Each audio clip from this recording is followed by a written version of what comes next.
এই যে আমার পেছনে যে ঘরটি, এই ঘরটি 3 তলা।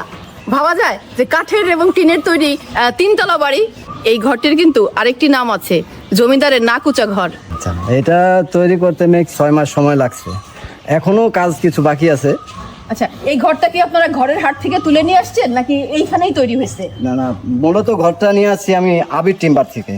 আচ্ছা, আবির টিম্বার থেকে এখানে কিনে নিয়ে আসা হয়েছে।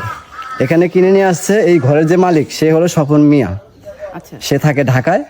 আচ্ছা, এই ঘরে মোট কতগুলো মানে কামরা আছে? এগুলো কামরা আছে আপনার 8টা, মানে 8টা? দোতলায় 4টা, এই নিচতলায় 4টা, হ্যাঁ।